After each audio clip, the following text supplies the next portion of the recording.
ओम शांति। 7 अप्रैल 2025। बाबा के महावाक्य। मीठे बच्चे, सबसे अच्छा दैवी गुण है शांत रहना, अधिक आवाज में न आना, मीठा बोलना। तुम बच्चे अभी टॉकी से मूवी से साइलेंस में जाते हो, इसलिए अधिक आवाज में न आओ। प्रश्न: किस मुख्य धारणा के आधार से सर्व दैवी गुण स्वतः आते जाएंगे? उत्तर: मुख्य है पवित्रता की धारणा। देवताएं पवित्र हैं, इसलिए उनमें दैवी गुण है। इस दुनिया में कोई में भी दैवी गुण नहीं हो सकते। रावण राज्य में दैवी गुण कहाँ से आए? तुम रॉयल बच्चे अभी दैवी गुण धारण कर रहे हो। गीत: भोलानाथ से निराला। ओम शांति। अभी बच्चे समझते हैं कि बिगड़ी को बनाने वाला एक ही है। भक्ति मार्ग में अनेकों के पास जाते हैं, कितनी तीर्थ यात्राएं आदि करते हैं।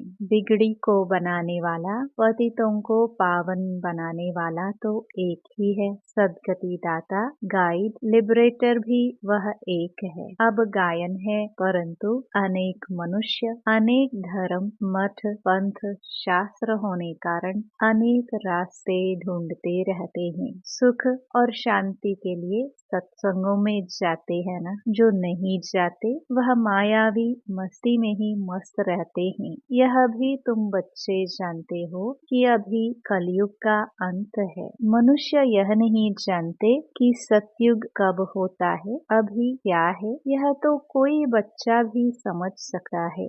नई दुनिया में सुख, पुरानी दुनिया में जरूर दुख होता है। इस पुरानी दुनिया में अनेक मनुष्य हैं, अनेक धर्म है। तुम कोई को भी समझा सकते हो। यह है कलयुग। सतयुग पास्ट हो गया है। वहाँ एक ही आदि सनातन देवी देवता धर्म था और कोई धर्म नहीं था। बाबा ने बहुत बार समझाया है, फिर भी समझाते हैं। जो आए उनको नई दुनिया और पुरानी दुनिया का फर्क दिखाना चाहिए। भल वह क्या भी कहे। कोई 10,000 वर्ष आयु कहते हैं, कोई 30,000 वर्ष आयु कहते हैं। अनेक मते हैं ना। अब उन्होंने पास तो है ही शास्त्रों की मत। अनेक शास्त्र, अनेक मत, मनुष्यों की मत है ना। शास्त्र भी लिखते तो मनुष्य है ना, देवताएं कोई शास्त्र नहीं लिखते। सतयुग में देवी देवता धर्म होता है, उन्होंने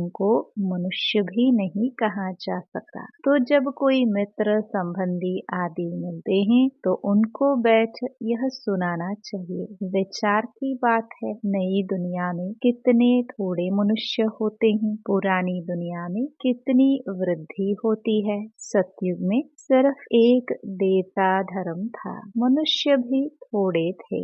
दैवी गुण होते ही हैं देवताओं में, मनुष्यों में नहीं होते हैं। तब तो मनुष्य जाकर देवताओं के आगे नमस्ते करते हैं ना, देवताओं की महिमा गाते हैं, जानते हैं वह स्वर्गवासी हैं, हम नरकवासी कलयुगवासी हैं। मनुष्य में दैवी गुण हो ना सके। कोई कहे फलाने में बहुत अच्छे दैवी गुण हैं, बोलो नहीं। दैवी गुण होते ही हैं देवताओं में, क्योंकि वह पवित्र है। यहाँ पवित्र न होने कारण कोई में दैवी गुण हो ना सके, क्योंकि आसुरी रावण राज्य है ना। नए झाड़ में दैवी गुण वाले देवताएं रहते हैं, फिर झाड़ पुराना होता है। रावण राज्य में दैवी गुण वाले हो ना सके। सतयुग में आदि सनातन देवी देवताओं का प्रवृत्ति मार्ग था। प्रवृत्ति मार्ग वालों की ही महिमा गाई हुई है। सतयुग में हम पवित्र देवी देवता थे, संन्यास मार्ग था नहीं। कितनी पॉइंट्स मिलती है, परंतु सभी पॉइंट्स किसकी बुद्धि में रह ना सके। पॉइंट्स भूल जाती हैं, इसलिए फेल होते हैं। दैवी गुण धारण नहीं करते हैं। एक ही दैवी गुण अच्छा है। जाति कोई से ना बोलना, मीठा बोलना, बहुत थोड़ा बोलना चाहिए, क्योंकि तुम बच्चों को टॉकी से मूवी से साइलेंस में जाना है, तो टॉकी को बहुत कम करना चाहिए। जो बहुत थोड़ा धीरे से बोलते हैं तो समझते हैं यह रॉयल घर का है। मुख से सदैव रत्न निकले। सन्यासी अथवा कोई भी हो तो उनको नई और पुरानी दुनिया का कॉन्ट्रास्ट बताना चाहिए। सतयुग में दैवी गुण वाले देवताएं थे, वह प्रवृत्ति मार्ग था। तुम सन्यासियों का धर्म ही अलग है, फिर भी यह तो समझते हो ना, नई सृष्टि सतो प्रधान होती है, अभी तमो प्रधान है। आत्मा तमो प्रधान होती है तो शरीर भी तमो प्रधान मिलता है। अभी है ही पतित दुनिया, सबको पतित कहेंगे। वह है पावन सतो प्रधान दुनिया, वही नई दुनिया सो अब पुरानी होती है। इस समय सभी मनुष्य आत्माएं नास्तिक हैं, इसलिए ही हंगामे हैं। धनी को न जानने के कारण आपस में लड़ते झगड़ते रहते हैं। रचयिता और रचना को जानने वाले को आस्तिक कहा जाता है। संन्यास धर्म वाले तो नई दुनिया को जानते ही नहीं, तो वहाँ आते ही नहीं। बाप ने समझाया है, अभी सब आत्माएं तमो प्रधान बनी हैं, फिर सभी आत्माओं को सतो प्रधान कौन बनाए? वह तो बाप ही बना सकते हैं। सतो प्रधान दुनिया में थोड़े मनुष्य होते हैं, बाकी सब मुक्ति धाम में रहते हैं। ब्रह्म तत्व है जहाँ हम आत्माएं निवास करती है, उनको कहा जाता है ब्रह्मांड। आत्मा तो अविनाशी है। यह अविनाशी नाटक है जिसमें सभी आत्माओं का पाठ है। नाटक कब शुरू हुआ यह कभी कोई बता न सके। यह अनादि ड्रामा है ना। बाप को सिर्फ पुरानी दुनिया को नई बनाने आना पड़ता है। ऐसे नहीं कि बाप नई सृष्टि रचते हैं, जब पतित होते हैं तब ही पुकारते हैं। सतयुग में कोई पुकारते नहीं, है ही पावन दुनिया। रावण पतित बनाते हैं, परमपिता परमात्मा आकर पावन बनाते हैं। आधा आधा जरूर कहेंगे। ब्रह्मा का दिन और ब्रह्मा की रात आधा आधा है। ज्ञान से दिन होता है, वहाँ अज्ञान है नहीं। भक्ति मार्ग को अंधियारा मार्ग कहा जाता है। देवताएं पुनर्जन्म लेते लेते फिर अंधियारे में आते हैं, इसलिए इस सीढ़ी में दिखाया है मनुष्य कैसे सतो रजो तमो में आते हैं। अभी सबकी जड़जड़ीभूत अवस्था है। बाप आते हैं ट्रांसफर करने, अर्थात मनुष्य को देवता बनाने। जब देवता थे तो आसुरी गुण वाले मनुष्य नहीं थे। अभी इन आसुरी गुण वालों को फिर दैवी गुणों वाला कौन बनाए? अभी तो अनेक धर्म अनेक मनुष्य हैं, लड़ते झगड़ते रहते हैं। सत्युग में एक धर्म है तो दुख की कोई बात नहीं। शास्त्रों में तो बहुत दंत कथाएं हैं जो जन्म जन्मांतर पढ़ते आए हैं। बाप कहते हैं यह सब भक्ति मार्ग के शास्त्र हैं, उनसे मुझे प्राप्त कर नहीं सकते। मुझे तो स्वयं एक ही बार आकर सबकी सदगति करनी है, ऐसे वापस कोई जा न सके। बहुत धैर्य से बैठ समझाना चाहिए, हंगामा भी न हो। उन लोगों को अपना अहंकार तो रहता है ना। साधु संतों के साथ फॉलोअर्स भी रहते हैं, झट कह देंगे इनको भी ब्रह्मा कुमारियों का जादू लगा है। सयाने मनुष्य जो होंगे वह कहेंगे यह विचार करने योग्य बातें हैं। मेले प्रदर्शनी में अनेक प्रकार के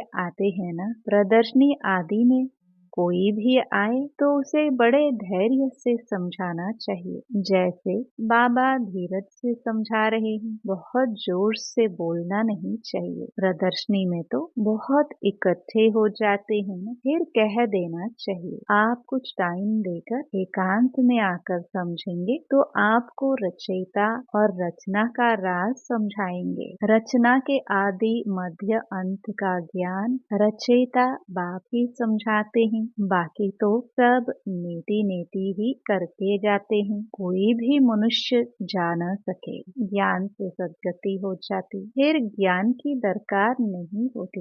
यह नॉलेज सिवाय बाप के कोई समझा न सके। समझाने वाला कोई बुजुर्ग होगा तो मनुष्य समझेंगे यह भी अनुभवी है, जरूर सत्संग आदि किया होगा। कोई बच्चे समझाएंगे तो कहेंगे यह क्या जाने, तो ऐसे ऐसे को बुजुर्ग का असर पड़ सकता है। बाप एक ही बार आकर यह नॉलेज समझाते हैं, तमो प्रधान से सतो प्रधान बनाते हैं। माताएं बैठ उनको समझाएंगी तो खुश होंगे। बोलो, ज्ञान सागर बाप ने ज्ञान का कलश हम माताओं को दिया है, जो हम फिर औरों को देते हैं। बहुत नम्रता से बोलते रहना है। शिव ही ज्ञान का सागर है, जो हमको ज्ञान सुनाते हैं। कहते हैं, मैं तुम माताओं द्वारा मुक्ति जीवन मुक्ति के गेट्स खोलता हूँ, और कोई खोल ना सके। हम अभी परमात्मा द्वारा पढ़ रहे हैं, हमको कोई मनुष्य नहीं पढ़ाते हैं। ज्ञान का सागर एक ही परम पिता परमात्मा है। तुम सब भक्ति के सागर हो। भक्ति की अथॉरिटी हो, न कि ज्ञान की। ज्ञान की अथॉरिटी एक मैं ही हूँ। महिमा भी एक की करते हैं, वही ऊंच से ऊंच है। हम उनको ही मानते हैं। वह हमको ब्रह्मा तन से पढ़ाते हैं, इसलिए ब्रह्मा कुमार कुमारियां गाए हुए हैं। ऐसे बहुत मीठे रूप में बैठ समझाओ। भल कितना भी पढ़ा हुआ हो, ढेर प्रश्न करते हैं। पहले पहले तो बाप पर ही निश्चय कराना है। पहले तुम यह समझो, रचता बाप है व नहीं। सभी का रचयिता एक ही शिव बाबा है, वही ज्ञान का सागर है। बाप टीचर सतगुरु है। पहले तो यह निश्चय बुद्धि हो कि रचता बाप ही रचना के आदि मध्य अंत का ज्ञान देते हैं। वही हमको समझाते हैं। वह तो जरूर राइट ही समझाएंगे, फिर कोई प्रश्न उठ ना सके। बाप आते ही हैं संगम पर, सिर्फ कहते हैं मुझे याद करो तो पाप भस्म हो जाए। हमारा काम ही है पतित को पावन बनाने का। अभी तमो प्रधान दुनिया है। पतित पावन बाप बेगर कोई को जीवन मुक्ति मिल ना सके। सभी गंगा स्नान करने जाते हैं तो पतित ठहरे ना। मैं तो कहता नहीं हूँ कि गंगा स्नान करो, मैं तो कहता हूँ मामेकम याद करो। मैं तुम सभी आशिकों का माशुक हूँ। सभी एक माशुक को याद करते हैं। रचना का क्रिएटर एक ही बाप है। वह कहते हैं देही अभिमानी बन मुझे याद करो, तो इस योग अग्नि से विकर्म विनाश होंगे। यह योग बाप अभी ही सिखलाते हैं, जबकि पुरानी दुनिया बदल रही है। विनाश सामने खड़ा है। अभी हम देवता बन रहे हैं। बाप कितना सहज बताते हैं। बाप के सामने भल सुनते हैं, परंतु एक रस हो नहीं सुनते। बुद्धि और तरफ भागती रहती है। भक्ति में भी ऐसे होता है। सारा दिन तो वेस्ट जाता है, बाकी जो टाइम मुकर्रर करते हैं उसमें भी बुद्धि कहाँ कहाँ चली जाती है। सबका ऐसा हाल होता होगा। माया है ना। कोई कोई बच्चे बाप के सामने बैठे ध्यान में चले जाते हैं। यह भी टाइम वेस्ट हुआ ना, कमाई तो नहीं हुई। बाप तो कहते हैं याद में रहो, जिससे विक्रम विनाश हो। ध्यान में जाने से बुद्धि में बाप की याद नहीं रहती है। इन सब बातों में बहुत घोटाला है। तुमको तो आंखें बंद भी नहीं करनी है, याद में बैठना है ना। आंखें खोलने से डरना नहीं चाहिए। आंखें खुली हो, बुद्धि में माशुक ही याद हो। आंखें बंद करके बैठना यह कायदा नहीं। बाप कहते हैं याद में बैठो, ऐसे थोड़ी कहते हैं आंखें बंद करो। आंख बंद कर कांध ऐसे नीचे कर बैठेंगे तो बाबा कैसे देखेंगे। आंखें सभी बंद नहीं करनी चाहिए। आंखें बंद हो जाती है तो कुछ दाल में काला होगा। और कोई को याद करते होंगे। बाप तो कहते हैं और कोई मित्र संबंधियों आदि को याद किया तो तुम बच्चे आशिक नहीं ठहरे। सच्चा आशिक बनेंगे तब ही ऊंच पद पाएंगे। मेहनत सारी याद में है। देह अभिमान में बाप को भूलते हैं, फिर धक्के खाते रहते हैं। और बहुत मीठा भी बनना चाहिए, वातावरण भी मीठा हो, कोई आवाज नहीं, कोई भी आए तो देखे। बात इतनी मीठी करते हैं, बहुत साइलेंस होनी चाहिए। कुछ भी लड़ना झगड़ना नहीं, नहीं तो जैसे बाप टीचर गुरु तीनों की निंदा कराते हैं वह फिर पद भी बहुत कम पाएंगे। बच्चों को अब समझ तो मिली है। बाप कहते हैं हम तुमको पढ़ाते हैं ऊंच पद पाने, पढ़कर फिर औरों को पढ़ाना है। खुद भी समझ सकते हैं। हम तो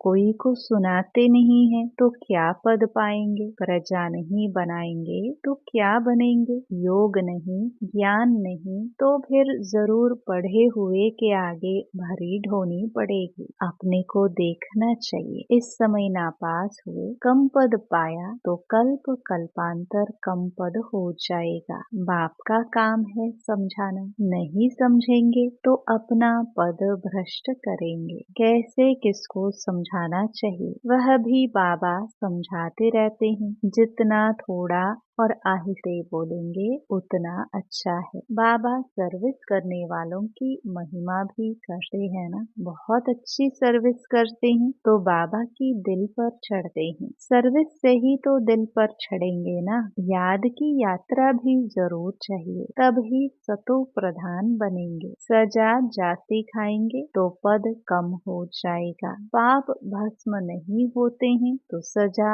बहुत खानी पड़ती है। पद भी कम हो जाता है, उसको घाटा कहाँ जाता है। यह भी व्यापार है ना, घाटे में नहीं जाना चाहिए। दैवी गुण धारण करो, ऊंच बनना चाहिए। बाबा उन्नति के लिए किस्म किस्म की बातें सुनाते हैं। अब जो करेंगे सो पाएंगे। तुमको परेशानी बनना है, गुण भी ऐसे धारण करने हैं। अच्छा, मीठे मीठे सिखिलदे बच्चों प्रति माता पिता बाप दादा का याद प्यार और गुड मॉर्निंग। रूहानी बाप की रूहानी बच्चों को नमस्ते। धारणा के लिए मुख्य सार। पहला, किसी से भी बहुत नम्रता और धीरे से बातचीत करनी है। बोलचाल बहुत मीठा हो, साइलेंस का वातावरण हो, कोई भी आवाज ना हो, तब सर्विस की सफलता होगी। दूसरा, सच्चा